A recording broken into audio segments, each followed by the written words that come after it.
శ్రీ సంజీవ దేవు గారి ఆత్మకథ తుమ్మపూడి 46వ భాగం 24/10/25 స్మృతి బింబాలలో 48వ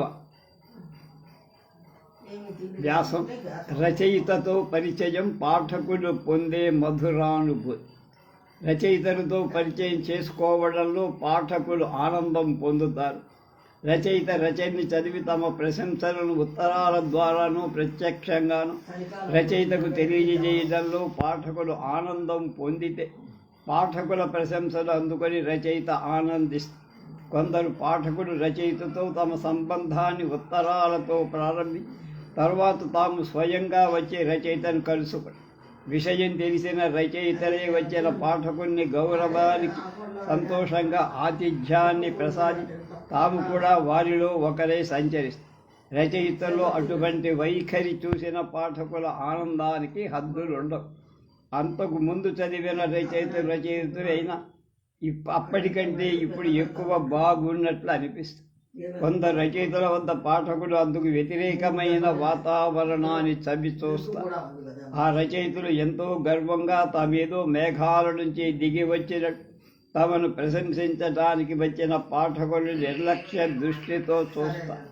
వచ్చిన పాఠకులు నిరాశ చెందుతారు. అంతకుముందు తీయగా ఉన్న ఆ రచయిత రచనలో వారికి ఇప్పుడు చేదు తగలటం ప్రారంభిస్తుంది. ఇది ఒక్క రచయిత విషయంలోనే కాదు, పాఠకుల విషయంలో కూడా. కొందరు రచయితల రచన చదివిన పాఠకులు ఈ రచయితను నిందిస్తూ ఉత్తరాలు రాస్తారు. ఎదుట పడినప్పుడు రచయితని ఆ పాఠకులు కటువుగా విమర్శిస్తారు.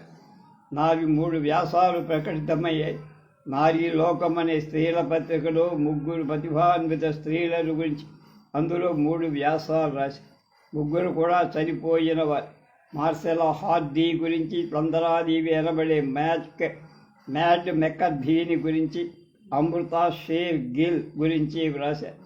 ఆ వ్యాసాన్ని చదివిన 2 సామాన్య పాఠకులు నాకు ముందుగా మంచి ప్రశంసలు ఉత్తరాల ద్వారా తెలిపి తర్వాత నన్ను చూడటానికి వచ్చి ప్రతిభ గల పాఠకులు కారు వారు, సామాన్యులే.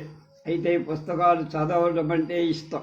చదివింది బాగా అర్థం చేసుకోగలరు. తాము చెప్పదలిచింది రచయితతో చక్కగా చెప్పగలరు. వారిని చూసి నేను చాలా ఆనందించి నా రచనని ప్రశంసించినందుకు కాదు నా సంతోషం, ఒక పరిధిలో ఇమిడి ఉండి కూడా వారి అభిలాషలు పరిధుల్ని దాటి వ్యాప్తం కావాలని చూస్తున్నాను. వారికి నేను చూపిన ఆదరాన్ని వారికి కూడా సంతోషమై పాఠకులుగా ప్రథమంలో ఉండి క్రమేణా రచయితలుగా మారిన పాఠకుల గురించి చెప్పాను. వారి తిరిగి వెళ్ళబోయే ముందు అన్నారు, మేము మీ రచనని మాత్రమే చూశాం, కానీ మీ ఉపన్యాసాలు వినే అవకాశం మాకు దొరకల. కొద్ది రోజుల్లో మా ఊరి హై స్కూల్ హెడ్ మాస్టర్ గారు మిమ్మల్ని ఆహ్వానిస్తే మా స్కూల్లో మీరు మాట్లాడతారా? మీరు పెద్ద పెద్ద సభల్లో, కాలేజీలో, యూనివర్సిటీలో ఉపన్యసిస్తారని విన్నారు. అటువంటి వారు మా హై స్కూల్కు రారేమో నవ్వుతూ నేనన్నారు. ప్రతి కాలేజీ విద్యార్థులు, విద్యార్థులు హై స్కూల్లో అన్ని పరీక్షలు నెగ్గి పైకి రావాల్సిందే కదా. మీకు నేను నిజంగా చెప్పాలంటే నాకు ఒకే రోజున ఒకే విశ్వవిద్యాలయం నుంచి ఒక స్కూల్ నుంచి ఉపన్యసించడానికి రమ్మని ఆహ్వానం వస్తే విశ్వవిద్యాలయ ఆహ్వానాన్ని వదులుకొని హై స్కూల్ ఆహ్వానాన్ని స్వీకరిస్తానన్నారు. ఆ విధంగా అప్పుడప్పుడు పాఠకులలో పఠితలతో వచ్చేపోయే ఉండసాగేవారు. వచ్చిపోయిన వాళ్ళు చాలామంది ఉన్నారు. మీరు కథలు ఎందుకు రాయరు?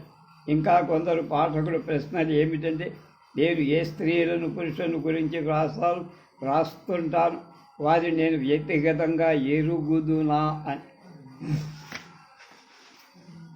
నేను ఎక్కువగా వ్యక్తుల గురించి, విషయాల గురించి, ప్రదేశాల గురించి వ్యాసాలు వ్రాయడం, ఏవో నైరూప్య విషయాల గురించి కవితలు వ్రాయడం, నాటికలు, కథానికలు, కథలు రాయకపోవడం నన్ను అందరికీ నచ్చే రచయితగా కాక కొందరికి నచ్చే రచయితగా చేశాడు.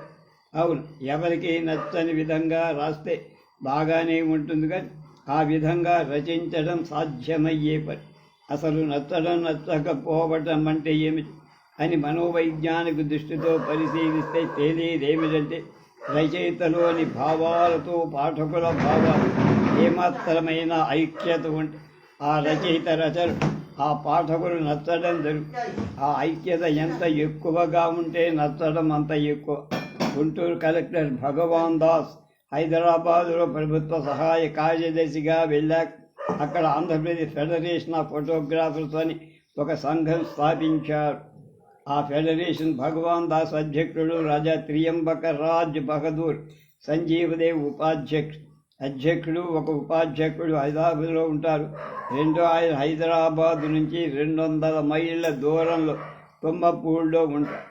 ఈ ఫెడరేషన్ చాలా ఉన్నతంగా నడపాలని, దీన్ని చాలా విస్తీర్ణం చెయ్యాలని అధ్యక్షుడైన భగవాన్ దాస్ ఎన్నో రంగుల కళలు కలిసాయి.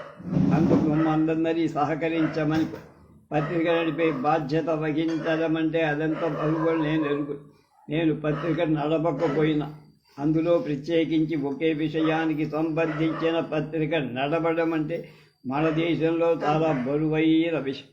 ఫెడరేషన్ పని చెయ్యాలంటే 2 విధాల సహాయం. వ్యక్తుల సహకారం, ద్రవ్యని. కేవలం డబ్బు ఉండి సరైన వ్యక్తులు లేకపోతే జరగదు. 15 సంవత్సరాలు నేను లక్నో ప్రిన్సిపల్ అసిత్ కుమార్ హాల్దార్ గారు ఉంటున్న సమయాన ఆయన శిష్యుడిగా ఉంటున్న విశ్వనాథ ముఖర్జీ పెరిగి పెద్దవాడే Hyderabad science college, arts college ప్రిన్సిపాల్గా. అప్పుడు మేము ఒకే చోట ఉండటం తప్ప మా ఇద్దరి మధ్య ఉత్తర ప్రత్యుత్తరాలు లేవు. తాను హైదరాబాదుకు ప్రిన్సిపాల్గా వచ్చిన తర్వాత భగవాన్ దాస్ వల్ల నా చిరునామా తెలుసుకొని నాకు ఉత్తరం రాశాడు. ఆయన ఉత్తరంలో తాను తర్వాత ఏమైంది ఈ విధంగా 47 మధ్యలో మీరు లక్నో నుంచి వెళ్ళిన కొన్నాళ్ళకు నేను ఢిల్లీ వెళ్ళాను. రాజధాని నగరంలో 8 సంవత్సరాలు నా పని సాగించాను. తర్వాత భారత ప్రభుత్వం తరఫున చైనా, జపాన్ దేశాల్లో భారతీయ కళా ప్రదర్శనలు ఏర్పరిచే నిమిత్తం నేను 2 దేశాలు చూశాను. ఆ 8 ఏళ్లలో కొత్త ఢిల్లీలో నేను చేసిన కార్యకలాపాల గురించి కొంతైనా మీకు తెలపడం సాధ్యపడదు.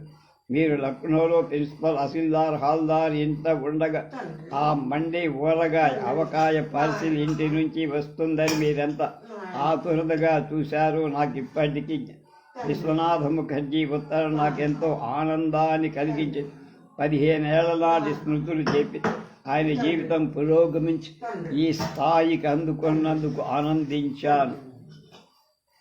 అప్పటి నుంచి వెళ్ళి చూడాలనిపించి ఆయనకు ఇంతకాలం నేను జ్ఞాపకం ఉన్నందుకు ఆశ్చర్యం కూడా. చిన్ననాటి నేహాలు మాధుర్యానికి చాలామంది నిలుపుకోలేక పోగొట్టుకోవడానికి పెరిగిన జీవితాల్లో పెరిగే తరతమ భేదాలు కూడా కారణం. రాయడం, చదవటం మొదలైన వాటిలో నేను కొంత విసుగైంచి పట్టలేదు. కాలం ఒడ్డున నేను నడిచే పాట మీదనే నాకంటే కొన్ని గజాల ముందు, నాకంటే కొంచెం వయస్సులో పెద్ద ఒక బాటసారి నడిచి వెళుతారు వేగంగా. నేనెంత తొందరగా నడిచినా మా ఇద్దరి మధ్య దూరం అదే విధంగా. అతను ఏదో రాగం ఆలపిస్తూ ఆనందంతో నడిచిపోతాడు. ఆ రాగం ఏమిటో నాకు తెలిసిన రాగాల్లోది కాదు, తెలియని రాగాల్లోది కూడా కాదు. అతను ఆనంద తరంగాల్లో భూమి మీద నడుస్తున్నట్టు లేదు, అతనికి భూమిగా ఉన్నట్టు లేదు. ఆ పాట అతను ఆనందిస్తున్నాడు. అతని ఆనందాన్ని గురించి నేను ఆలోచిస్తాను. ఇద్దరం ఒకే బాట నడుస్తున్నాం, ఎవరి దారి వాళ్ళది. రేపు తెలుగు సాహిత్యంలో చలం స్థానం. అయ్యో నాయనా నాయనా